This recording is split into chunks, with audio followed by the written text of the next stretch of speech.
A lot of the times I recenter myself when I'm like hard on myself or like getting caught up on a mistake or something like that. And I think about what I think people will say at my funeral about me. And it's never going to be, ooh, remember that time she messed up on that report?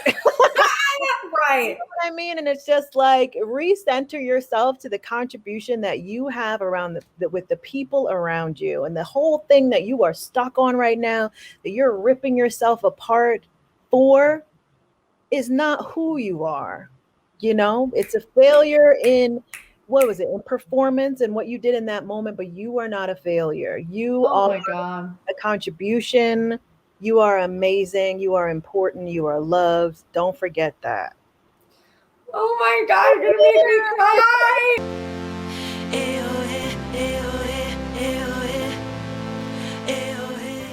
Hello, everybody. Welcome back to another episode of Best Friends with Benefits. I'm Kristen. Hello, and I am Noni, and today we are talking about something that everyone gets plagued with. And when I say everyone, I don't care what walk of life you are, it is getting away from the green eyed monster that is jealousy. And I really wanted to talk about this because I find myself dealing with it as well, even though like I'm fully married, have two beautiful kids, in the realm of like accomplishments and everything like that, and looking at what everybody else has, plagued by the jealousy monster. But one day I was scrolling my Instagram feed, and my friend Barku has this great boss lady show that she does on IG. And one of her guests said that jealousy is not really a reflection of the other person and their accomplishments. It is that you're looking at them and it's sparking something in you that you feel like you have not accomplished what you want to accomplish in that area. So think about that. So it's not like you're looking at that person and it's just like, they have X, Y, and Z. It's because in that area of wherever you're feeling, whether that is, you know, what their body looks like, anything like that, it's because you have not yet accomplished what you want to accomplish in that space. Okay. What do you get from that, Chris? Well, I always think, because, you know, I've definitely had that experience where I will look at Instagram, or, you know, it could be a career thing, or it could be like people getting married or engaged or pregnant. And I definitely have felt like the pang of jealousy. But the more and more I just have worked on myself, you know, you have said this on the show. It's like when you compare yourself to others, it really leaves you like stuck. You know, the only thing you should really be, the person you should be comparing yourself to is you to you, like who you used to be and who you are now. And that literally anywhere you are in your journey is actually the perfect place to be. And that sometimes we aren't ready for the opportunity. And so God or the universe isn't giving it to us yet, because he knows, or the universe will know, that we will screw it up. So it kind of, I've really been on that path of like, the timing of everything happens when you're actually ready for it. So I still get sometimes when I see like people getting married and stuff, but actually I'm like, I'm so glad I didn't get married. I'm so glad, you know, I'm in the place I am now. And I do get it. Like, I do get that, like, wow, this person's so successful, and like, why couldn't I have gotten to that point yet? But it's just not your time. Yeah. Yeah. And I think at the very beginning of that, the other thing that I really got is, while you are over there looking at them, you're not taking any steps, really, action items for you to get to where you're going. Like we could spend all day, like, you know, griping at Instagram or what someone has, but it's not doing anything to move, you know, what your fitness goal is. You're not like, you could use it as motivation. You could change the context to where it's just like, oh, this is inspiring me instead of, being jealous of it. But I think once people start to take steps towards whatever that goal is, even if you're not there, you're not going to, snap your fingers and be there. But if you take steps to get to wherever it is that you want to be, you immediately start to feel better, and you're focusing on your goals and the things that you want instead of focusing on how did they get that? Why do they deserve that? And why isn't it me? It's not a productive action even to get stuck in that place. Yeah, and I love what you said. And it's almost like if you see something that somebody has that you would love to have, ask questions, like get into their world and ask them like, how did you get that? And you said that to me one time because I don't want to name names or anything, but like some girl like got on some show or whatever, and like I was like, why can't I have like that kind of life where I'm like doing that? And you're like, girl, just hit her up, like you should ask her how she got that. Because that's the key. It's like we're all human beings, we all have talents, we all have capabilities, and some people just maybe they fell into it, or maybe they knew somebody, or it's never you. It's literally like just go out there and ask that person, like be friends with that person, find out how they got there. That's so good, Kristen, because how often are we looking at someone that has, they've gone the path, whatever path they've gotten to get there, and we are just stuck in a place of just like, but imagine actually being inquisitive. Maybe they could be your mentor. Maybe they can like help you or, recommend something for you. I guarantee there's like 75% of the people that are watching that would never think to actually hit up the person and be inquisitive and be curious. And maybe sometimes people would say no, but then, it'll be that one time somebody says yes, and it could be a game-changing, life-changing piece of advice for you that you didn't even think of. Yeah. And I love how you said that too, because I was just thinking about something. I was actually coaching a client today, and I asked her, I said, what two ways of being do you show up for you that displaces possibility? And it's like when we get triggered, right? Or if we're jealous or if we're mad about something, we get triggered into this like resentful or jealousy, or like mine is like I get vengeful, like I get even, and I get like really nasty and just mean. So those two ways of being can cause really bad impacts, or like an impact on the world. But then it's like, okay, if I was being like free and I was being peaceful, like those two ways of being would propel me, right, to reach out to the person or just be like curious about how that person got there. But it's like, it's hard for us when we really do get triggered by jealousy. It could send us into a spin of like negative self-talk, and I'm not good enough, and why does this person have what I want and I don't have it? But you got to catch yourself when you start going down that road, because it only ends in like destruction to yourself. So yeah, that is so good. Can you repeat that again? You said possibility what? Stoppers? What did you say? Displacing possibility. And for the beginners out there, imagine if the way that you are is all through the filter of you're stubborn. Like, I know everything. Yeah. I'm stubborn. I'm set in my ways. Any kind of possibility that would come along in your direction, you are blocking that because you already know. Like, you're already set in your ways. And that is a way of displacing possibility. But as Kristen said, if you are being in a way where it's just free and inquisitive, imagine any possibility coming to you, and that's the filter that you're living through. Free, you would try anything, and inquisitive, you would learn so much more. So that is what she means when she says that. And I think that is so great. And I think that's a great kind of test for yourself when things come along in your way. And it's like, ooh, is this going to displace possibility by me being jealous or me being angry or me, all those things. So right. It's so good because it makes me think of a lot of the things that you've said about, your ways of being to attract a relationship or whatever. You're like, is this how a wife would act? Is this how, how would you be being if you were in a relationship or you have that? Because if you declare a way of being, like you said, being inquisitive or being curious or being loving or being anything you can create, that shapes your actions, the Yeah. actions you take or not take. Oh Because my if you're in jealousy, Mm-hmm. you are going to, in your head, murder that person. But like, if you are being like, okay, well, that's inspiring and I wish I Yes. want that too. And you have the way of being curious, you're going to like reach out to that person and be like, wow, like, how did you accomplish that? Yep.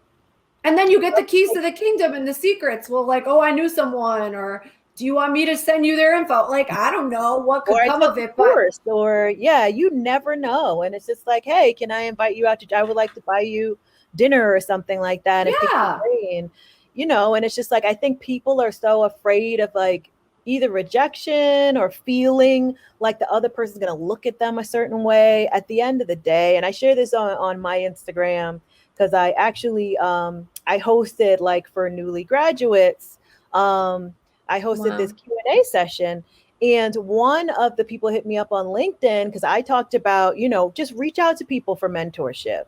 You would be so surprised the amount of times when you go out, you introduce yourself and you give your email, how many people are too afraid to follow up with you because they assume because you're who you are or you're an executive that, oh, I don't want to reach out because they're probably busy, or they're going to think I'm trying to get a job or I'm trying to get something from them. And then this person said this to me on LinkedIn. I was like, well, guess what? You are looking for a job. Like, and there's nothing wrong with that because at the end of the day, that person that you are talking to, they didn't get to where they got to by being too afraid to follow up or ask for an email, or even if they don't answer on the first try, they're trying the following week, like, hey, following up, did you get my message? Because I'm never looking at those communications like, oh, this person's bothering me again. I look at them like, oh man, I really got to get back to this person. This person is really about their business. Promise you, probably that's what all the executives are thinking when you're hitting. Yes. So just do it. And if they say no, then okay, move on. But you don't want to say no for them. And that's a way of being. Yes. Like, you're saying no for them and closing the door in your own face before you even try. Yes. Oh my God. By trying. I love that so much because now that just brings me to something that my boss said. She's like, you're either causing the matter of your life or you're a victim of your circumstances. Like, you're either taking the actions to cause something, right, or you're just sitting there or letting being life the happen to you. victim. Yeah. And we've talked about this before, like about, being in life, like being on the court in life and being in the stands, and like that Instagram, when you're scrolling and looking at that, that's just being a commentator. You're not actually causing anything.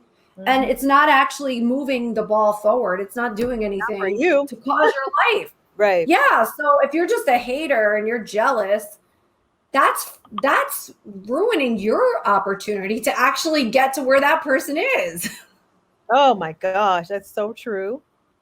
That is so true. And guarantee, think about the actions you think that person took. Do you think that person did what you are doing right now? No. I'm sure they've had moments. Of course. Yeah, yes. like, we're human beings, right? Like, if it comes up and you feel jealous, yes, you're allowed to feel jealous. Like, you're not a bad person. Like, we all feel those things, but it's just like, what are you going to do about it?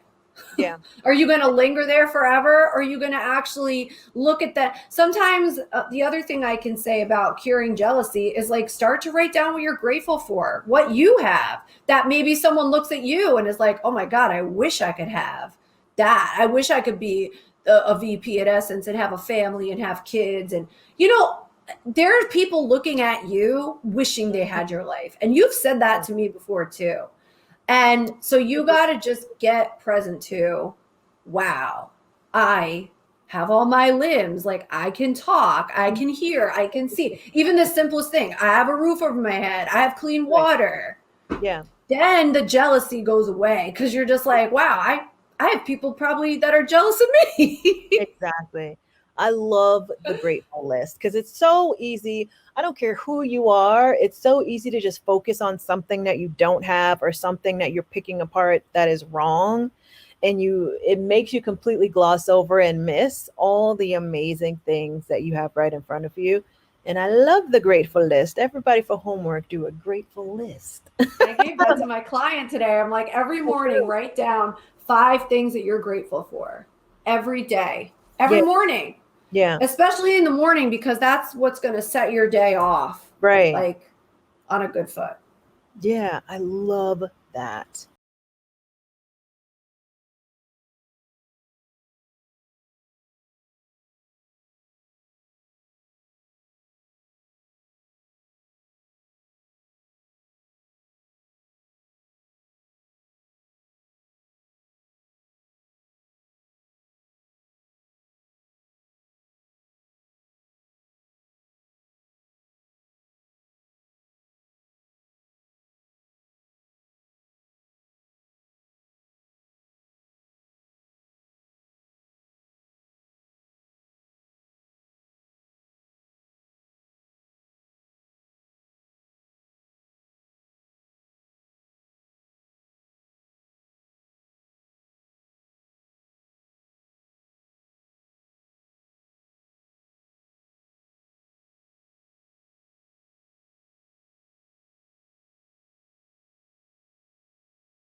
Stuck on something that's rattling in your head, and if you don't get off it, like we've talked about before in other episodes, like that's going to be the context you're living from. It's just give it up, man. Like life is so short. We only have, if we're lucky, 100 years on this planet. And not to be morbid, but like we're all going to die. And so are you really going to just be upset about what someone else may have? Who, at the end of the day, it's like small potatoes. And like we should just be, I am so grateful just even to have these episodes. Like you said, it is therapy for us, but like I know it's making a difference for people. People reach out to me and they're like, oh my God, I listened to this episode and I listened to that episode and you guys are so great, and I can't wait for the next one. And it's just so, like, I feel like we are making a difference for people. And that's why we call it Best Friends with Benefits, because we're literally want to be everybody's best friend. Like the conversations we have are to make a difference for your day, even if it's 23 minutes, that's the goal. That's the gems of life. Like just enjoy your friggin' life, man. Then you get everything you want. That's it. And if you notice, it's like the benefit of every episode is something to empower and strengthen and have you live a more free and happy life. That's it. That's it. I do want to take a second, talk about something very important here. Can we just appreciate Krista's new hair color? I mean, look at the luxuriousness. How shiny. Kind of brunette, but it's like you invented your own color. Every time I walk, it's giving me like Lana Del Rey vibes. I love it. Yeah, so if you're listening to this, Kristen, you'll be seeing a little cartoon, a little avatar. I know. Usually very blonde, but she's Usually. brunette. So you Well, visual. Everybody go get a copy of Oprah magazine in September. Full makeover. They changed my hair. Yeah, they gave me a makeover, but yeah, exciting. I like it. I think I'm going to keep it. for a while. I love it. I really, really do.